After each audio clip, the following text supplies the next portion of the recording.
For ThunderVision, I'm Mike Benton, and on the cusp of the hot stove season of the ECHL, Thunder put out its season-ending roster, and on top of that, a trade was made earlier today. Coming out west, All-Star forward Aaron Clarke, formerly of the Wheeling Nailers and also played in the All-Star game back in 2009. He has 25 goals to his credit. In place of him, the best part, the Thunder give up nothing. It was all in part of completing a trade back in December that sent Colin Power out to the Nailers. To talk more about this, with me is Thunder head coach Matt Thomas. And Matt, the first things first, the obvious question, where does Aaron Clarke fit in? Obviously, he's an all-star caliber player and a point-per-game player and a guy that can fit in anybody's top six in the league. So he's a top-line guy that hopefully with guys like Oren Eisenman getting the opportunity to play in the American Hockey League next year, a guy like Aaron Clarke can come in and replace those minutes and those points. It's a long process, though, Mike, when you get into these off-season ones. He may be getting some solid offers from Europe and different things like that, but when you get an opportunity to get a guy of his caliber, I don't think you can pass it up. So hopefully for our sake, it's another player that we can add into the mix, and he's certainly a good one to get to choose from. When looking at the list we were provided for and the opportunities from guys to get from Wheeling, we felt he was the best available player, and I've got a theory that you take the best you can get, and hopefully at some point you can have that player in your sweater. I think that's a big challenge, and that's probably the biggest challenge we'll have, is making sure that he's excited about coming out to Stockton and more importantly, looking to play in the ECHL next season. As part of your National Conference Championship roster, Clarke is one of 18 players on the season-ending roster eligible to receive a qualifying offer. So many talent, but yet so little offers available. Where do you best determine in terms of who stays and who goes as a free agent?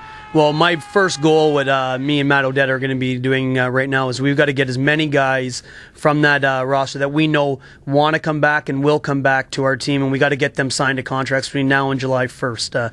As of tomorrow, we can start signing players to contracts. We won't have any announcements for at least a week because, unfortunately, we have to send it by carrier pigeon to some of the remote places these guys live in Canada. But and then get it back. It's got to get approved into the ECHL office. So ideally for us is to get as many guys as we can. The problem is a lot of players and their agents obviously are fielding offers from American Hockey League teams and European teams, and they don't want to make commitments right now. So we just have to go through a little bit of where we think the guys fit in the best, and hopefully we can get as many of those guys signed so we can protect all 18 in some form or another. And if we can do that, then it puts us in the driver's seat heading into next season. But that's an unlikely scenario.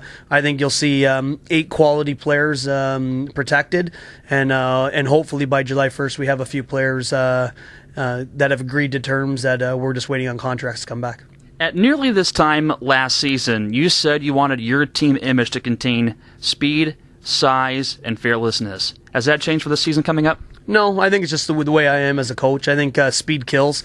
I think you need to play tough, and size to me isn't a huge issue, because you look at a guy who like Garrett Hunt, he's not the biggest guy on the ice, but he plays like he's 6'5". So to me, it's that fearlessness in there. But you need the bigger bodies to mesh with some of the smaller guys that can add different elements. And I think we had a real good mix this season, especially when we got into the playoffs and we kind of rounded out all our lines. I thought we had the right size and the right speed and skill to be able to compete with anybody. And obviously, that's always a goal. And I think you'd ask any team out there at any level, they're all looking for those same elements. So for us, again, we want to get the best players available you can get. It's a competitive market out there.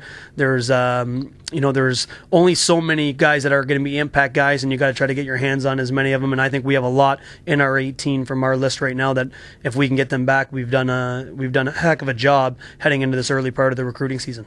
Thanks, Matt. Good luck with that. Thanks, Spence.